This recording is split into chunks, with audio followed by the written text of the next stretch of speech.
Hello student, myself Joshi sir. Today we are going to continue the nomenclature of alkyl halide. In the last lecture I discussed with you that is the what is alkyl halide, and we just discussed the nomenclature, that is the common and IUPAC nomenclature up to number of carbon 3. Okay, in the last lecture we discussed alkyl halide. See, when one or more than one hydrogen from the alkane is replaced by halogen, then it is considered as alkyl halide. This alkyl halide is represented by X.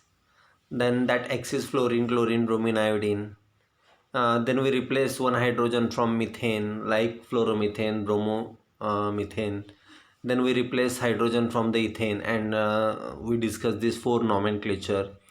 Then from the propane we discuss three. Okay, now today we are going to discuss the nomenclature of 4 carbon. See, what is the general formula for alkane? CnH2n plus 2. What is the general formula for alkyl halide? CnH2n plus 1x. Suppose we have 4 carbon butane. What is the formula for butane? C4H10. Okay, CH3, CH2, CH2, CH3. See, we can got two types of structure in butane, that is the N type and secondary isotype. Basically, on the screen, we have structure of butane and total 5 examples.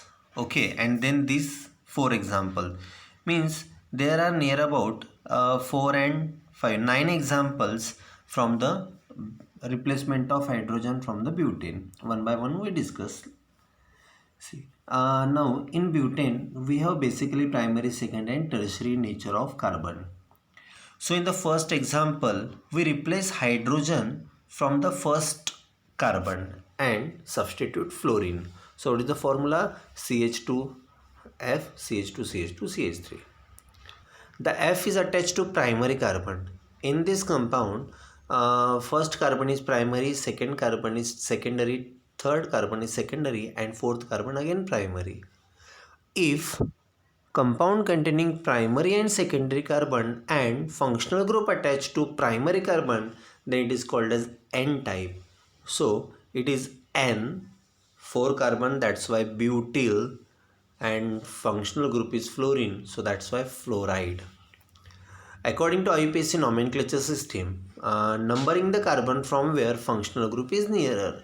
So 1, 2, 3, 4, these are the functional group. So in the IUPAC nomenclature, take the functional group first followed by word root. So name 1 fluorobutane. दुसऱ्या एक्झाम्पलमध्ये आपण काय केलं आहे की दुसऱ्या जो carbon आहे त्याचा हायड्रोजन क्लोरीनने रिप्लेस केला. मग इथे आपण जर बघितलं तर पहिला कार्बन हा प्रायमरी आहे, दुसरा आणि तिसरा कार्बन सेकंडरी आहे आणि चौथा कार्बन काय आहे? परत प्रायमरी आहे. जर कंपाऊंडमध्ये प्रायमरी आणि सेकंडरी कार्बन असेल आणि फंक्शनल ग्रुप सेकंडरी कार्बनला अटॅच असेल तर आपण त्यांना काय डिफाईन करतो? सेकंडरी. मग इथे सेकंडरीचा short form SEC, sec. Total number of carbon 4 आहे, त्यामुळे butyl chloride. In IUPAC 1, 2, 3, 4 second पोझिशनला क्लोरीन आहे, त्यामुळे 2 chlorobutane. In the third example again we have 4 carbon आणि त्यातल्या 2 नंबरच्या कार्बनचे आपण 2 हायड्रोजन रिप्लेस करून ते ब्रोमिनने अटॅच केले किंवा सबस्टिट्यूट केले. जेव्हा 2 हॅलोजन एकाच कार्बनला अटॅच असतात तेव्हा आपण त्याला एक तर जेमायनल किंवा जर्मायनल म्हणतो आहे. जर 2 हॅलोजन एकाच कार्बनला अटॅच असेल आणि तो कार्बन जर टर्मिनल पोझिशनला, टोकाला असेल, कडेला असेल तर आपण त्याला जर्मायनल म्हणतो आहे, अदरवाईज त्याला जेमायनल म्हटलं जातं आहे. ओके, आणि अल्किल असल्यामुळे अल्किलिडिन आणि जो हॅलोजन आहे त्याचं नाव, त्यामुळे इथे त्याचं नाव काय येणार? जेमायनल ब्युटिलिडिन. वाय ब्युटिलिडिन? 4 कार्बन असल्यामुळे जेमायनल ब्युटिलिडिन डायब्रोमाइड. आणि IUPAC नेमनुसार जिकडून हॅलोजन जवळ आहे त्या बाजूने आपण नंबरिंग द्यायला चालू करतो आहे, तर सेकंड पोझिशनला आपल्याला 2 Br मिळतात. So it is called as 2,2 dibromo 1, 2, 3, 4 butane. 2,2 dibromo butane. See, in the next example we have 4 carbon in a chain and the first and second carbon possess iodine. So what is IUPAC nomenclature?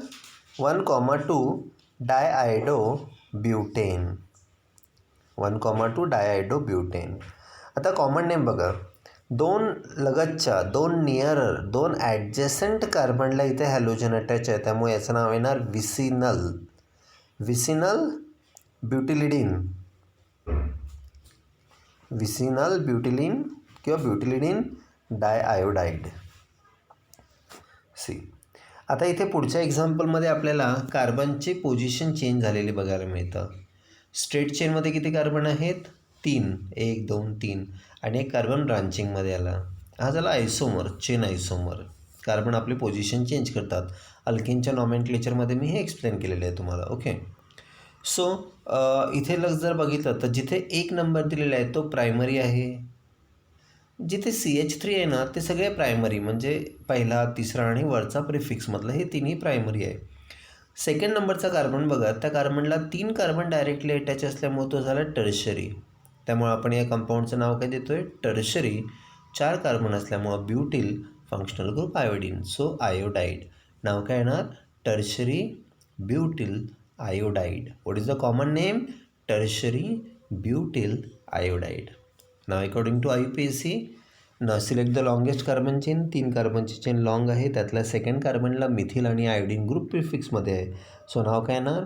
2-आयडो two methyl propane. Two iodo two methyl propane. Okay. See the next example. Repeat झालं ते. See second example. In this केस जिथे iodine attach आहे त्याला आपण number 1 देतो आहे. 1 2 3.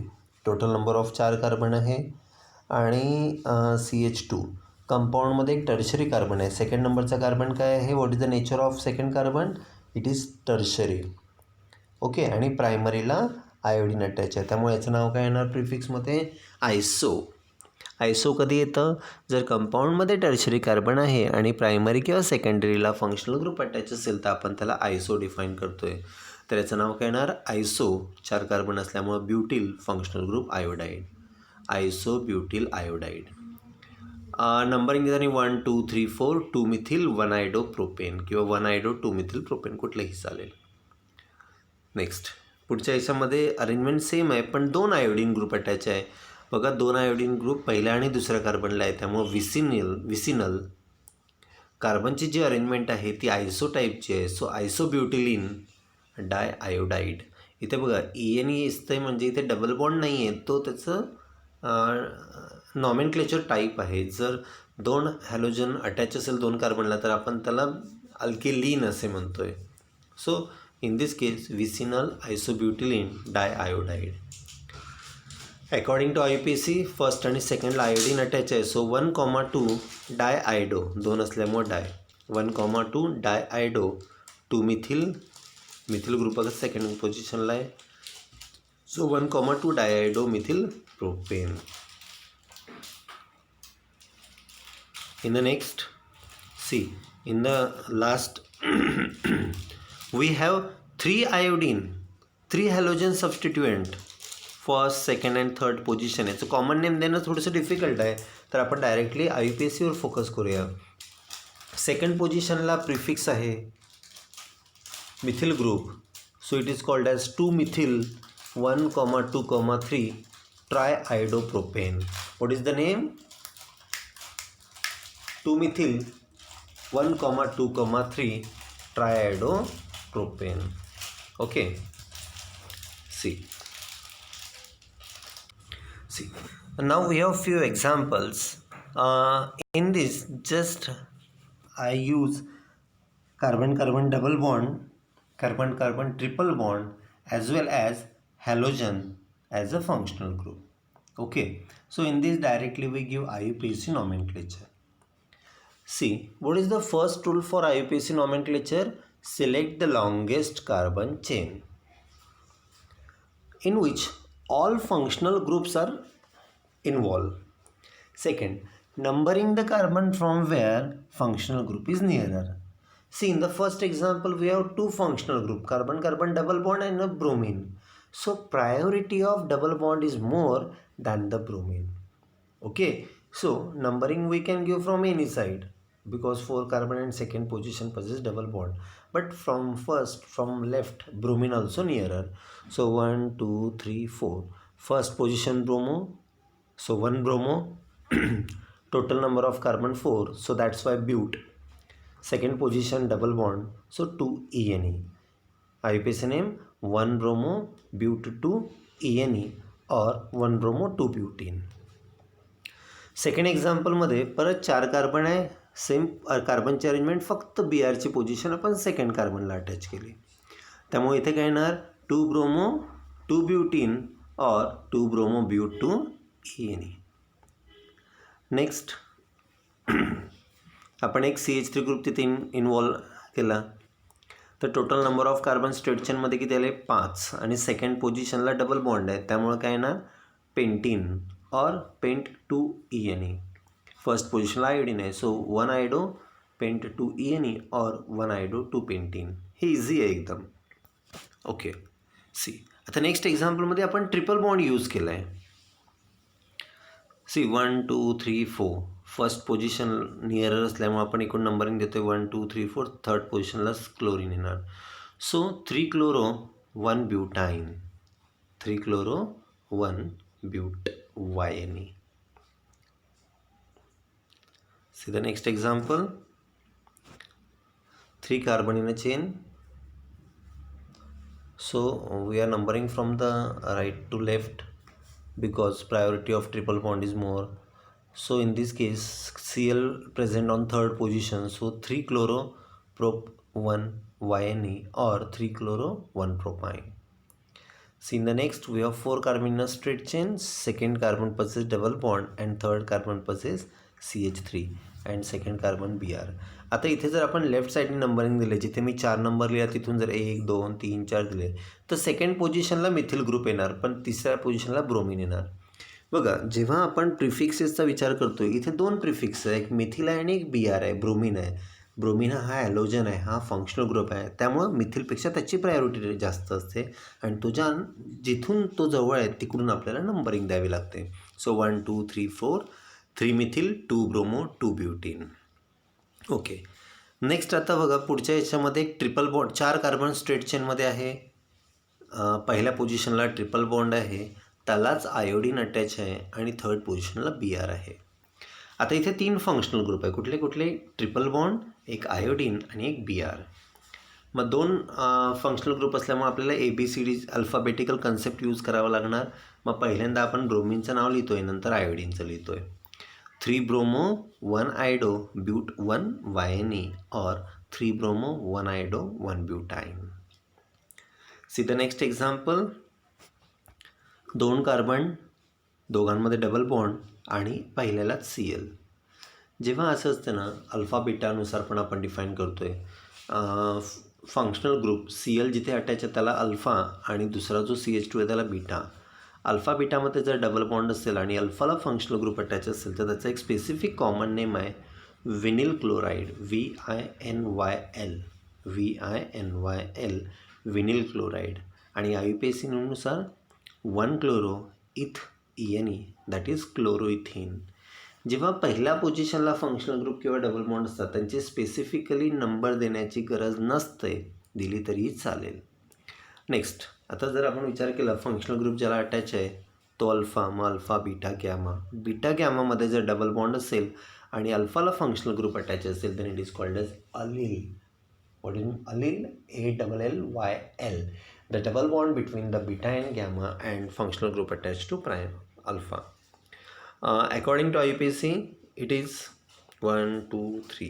आता इथे आपण बघा, ॲक्च्युली इथे डबल बॉन्डकडून प्रायोरिटी द्यायला पाहिजे होती, पण या स्पेसिफिक एका एक्झाम्पलमध्ये आपण Clकडून प्रायोरिटी देतो आहे 1 क्लोरो 2 प्रोपीन और it is also considered as 3 chloro 1 propene.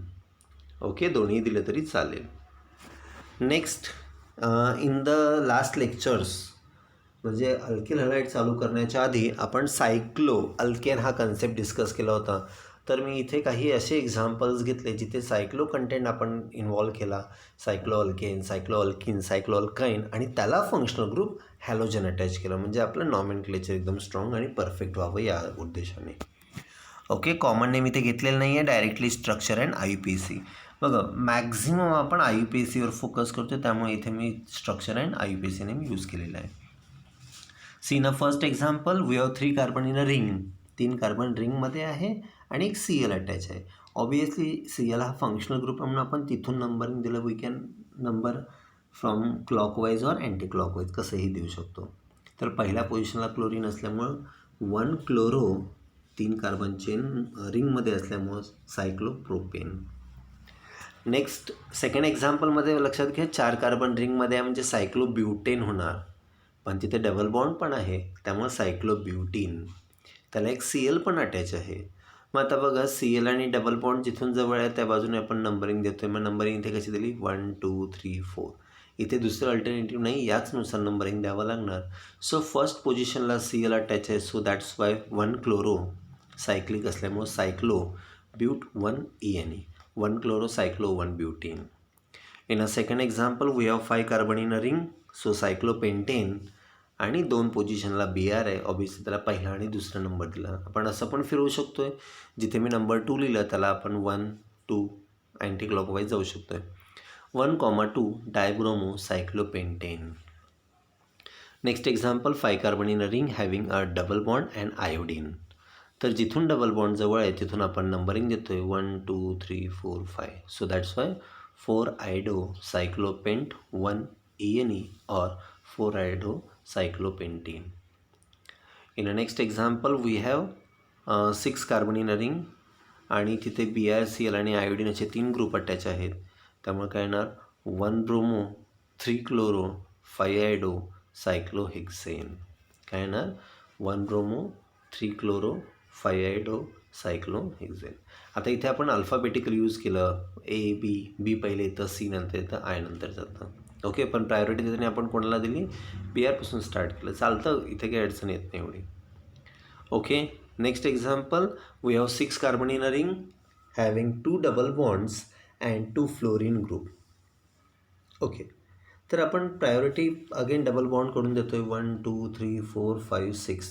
त्यामुळे थर्ड आणि 6 पोझिशनला फ्लोरीन आला. सो 3,6 डायफ्लोरो सायक्लिक असल्यामुळे सायक्लो, 6 कार्बन असल्यामुळे hex 1,4 di ENE, 2 double bond रिंगमध्ये असल्यामुळे di ENE. So 3,6 difluoro cyclohex 1,4 di ENE. In the next example we have 6 carbon in a ring, alternatively 3 triple double bonds आहेत. त्यामुळे आपण याला directly benzene पण म्हणू शकतो किंवा सायक्लोहेक्स ट्राय ENE. आता जिथून BR अटॅच आहे तिथून नंबरिंग दिली आपण क्लॉकवाईज और anti clockwise. 1 bromo cyclohex 1 3 5 tri ENE. नेमकं येणार 1 bromo cyclohexane 1 3 5 try ENE, or in simple way it is also called as bromobenzene. See in the next example we have a ring having alternate double bond, एका पोझिशनला BR आहे, एका पोझिशनला CH3 आहे. Okay, तर याचं basically name 1 bromo 4 methyl benzene, 1 bromo 4 methyl benzene. आता इथे मी ब्ल्यू कलरमध्ये मार्क केलं आहे. असं पण नॉमेनक्लेचर आहे, जर बेन्झिनला CH3 अटॅच असेल तर त्याला टोलिन म्हटलं जातं आहे. बेन्झिनला CH3 अटॅच असेल तर टोलिन म्हटलं जाते. मग हा ग्रुप कन्सिडर करून आपण 4 ब्रोमोटोलिन असं पण त्याचं नाव देऊ शकतो आहे. Next we have 3 position BR as well as benzene group, so it is tri bromo benzene. 1 3 5 number द्यायची गरज नाही. So these are the number of examples.